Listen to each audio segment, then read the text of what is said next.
ఓం శ్రీ సదాశివాయ నమః. శ్రీ చంద్రశేఖరాయ నమః. సనాతన ధర్మంకి అందరికీ కూడా స్వాగతము. ఎంతో విశిష్టమైన కార్తీక మాసము ఇంక చివరికి వచ్చేస్తుంది. ఇక మిగిలినవి 5 రోజులు మాత్రమే. ఇక ఈ 5 రోజులలోనూ ఎవరైనా కార్తీక పురాణం మొదటి నుంచే వినాలనుకుంటే కనుక, పురాణ శ్రవణం చేయాలి అనుకుంటే మన ఛానల్లో ఆ ప్లేలిస్ట్ ఉంది, కార్తీక పురాణం మొత్తము. ఆ కార్తీక పురాణం అంతా కూడా శ్రవణం చెయ్యండి. ఓం శుక్లాంబరధరం విష్ణుం శశివర్ణం చతుర్భుజం ప్రసన్నవదనం ధ్యాయేత్ సర్వవిఘ్నోపశాంతయే అగజానన పద్మార్కం గజానన మహర్నిశం అనేకదం తం భక్తానాం ఏకదం తముపాస్మహే. వక్రతుండ మహాకాయ కోటిసూర్య సమప్రభ నిర్విఘ్నం కురు మే దేవ సర్వకార్యేషు సర్వదా. సరస్వతే నమస్తుభ్యం వరదే కామరూపిణి విద్యారంభం కరిష్యామి సిద్ధిర్భవతు మే సదా. గురుర్బ్రహ్మ గురుర్విష్ణుః గురుర్దేవో మహేశ్వరः గురుः సాక్షాత్ పరం బ్రహ్మ తస్మై శ్రీ గురవే నమః. న కార్తీక సమో మాసో న శాస్త్రం నిగమాత్ పరం నారోగ్య సమముత్సాహం న దేవః కేశవాత్ పరః.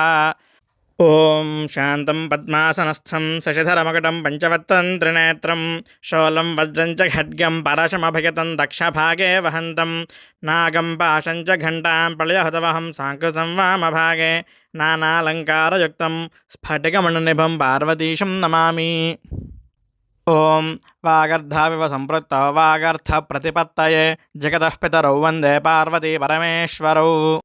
అలాగే ఈరోజు 25వ రోజు నిన్నటి అంబరీషుడి కథ మధ్యలో ఉంది. ఎంతో విశిష్టమైన, ఎంతో పుణ్యఫలమైన ఏకాదశి వ్రతాన్ని ఆచరిస్తున్న అంబరీషుడికి వచ్చిన సమస్య ఏమిటో తెలుసుకున్నాము. ఇప్పుడు దానికి సమాధానంగా ఎంతోమంది ఋషులు కొన్ని మార్గాలు చూపారు. ఇప్పుడు అసలు దూర్వాస మహర్షి అంబరీషుడికి మధ్యలో ఏం జరిగింది, అసలు ఆయనకి ఏకాదశి వ్రతంలో ఎందుకు ఇబ్బందులు కలిగాయో కూడా ఈ రోజున తెలుసుకుందాము. ఇక ఈరోజు కార్తీక పురాణ ప్రారంభము. ఓం శ్రీ గురుభ్యో నమః. హరి ఓం. అంబరీషుడు తనకు వచ్చిన సంకటం గురించి పండితులందరినీ పిలిచి వారికి తన సంకటాన్ని తెలిపి దానికి గల ధర్మ సూక్ష్మాలను తెలపమని కోరాడు కదా. దానికి సమాధానంగా వారు ఇలా చెబుతున్నారు. ఓ అంబరీష, నీవు పూర్వజన్మలో కొన్ని పాపాలను చేశావు కాబట్టి అందువల్ల నీకు ఇలాంటి అనర్థము సంభవించింది.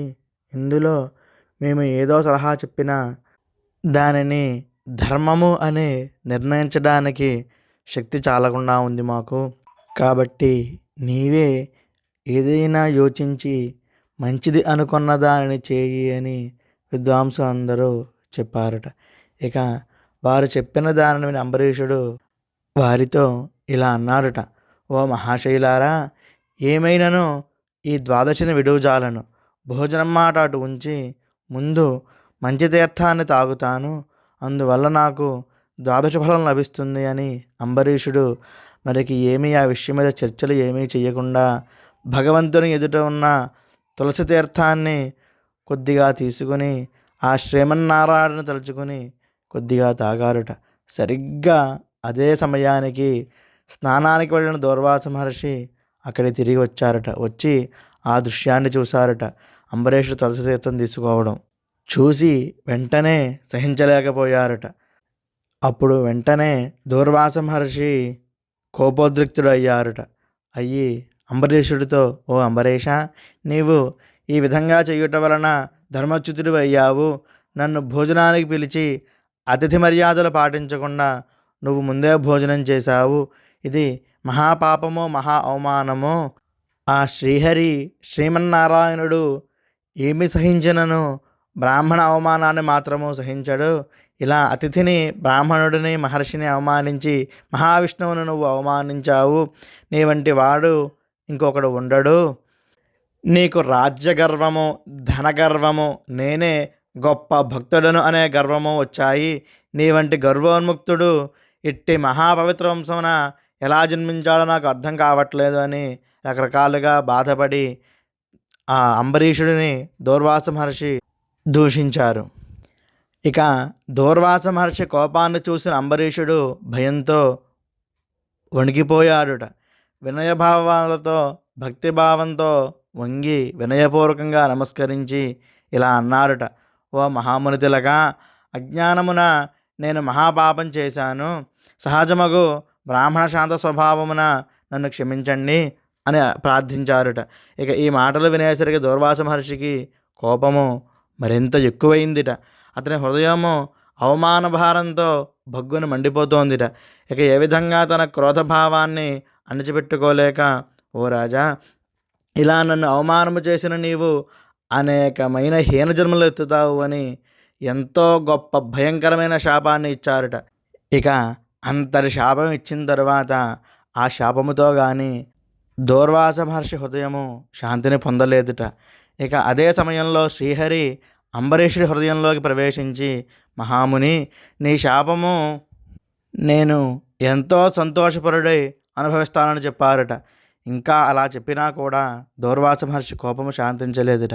మరలా తిరిగి శపించడానికి పూనుకున్నారట.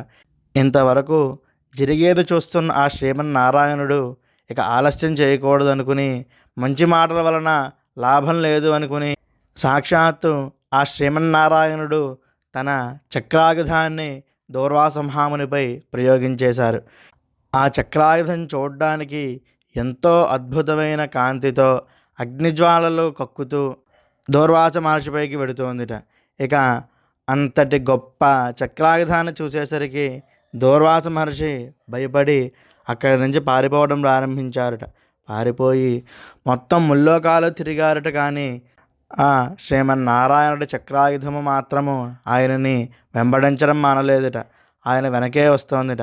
మహామునులు, బ్రహ్మ, పరమేశ్వరుడు, ఇతరములకు అందరు దేవతలనే కూడా దూర్వాస మహాముని ప్రార్థించారట ఆ చక్రం బారి నుండి తప్పించమని. ఎవరో కూడా ఆ చక్రం బారి నుండి దూర్వాస మహర్షిని తప్పించలేకపోయారట. ఇలా ఇంతటితో కార్తీక పురాణము 25వ అధ్యాయం సమాప్తము. ఇక దూర్వాస మహర్షిని వెంబడిస్తున్న చక్రం ఏమైందో, అలాగే ఆ శ్రీహరి తన ప్రయోగించిన చక్రాయుధాన్ని ఎలా మళ్ళీ మరలించారో అవన్నీ కూడా తరువాత అధ్యాయంలో తెలుసుకుందాము. హరి ఓం తత్సతు.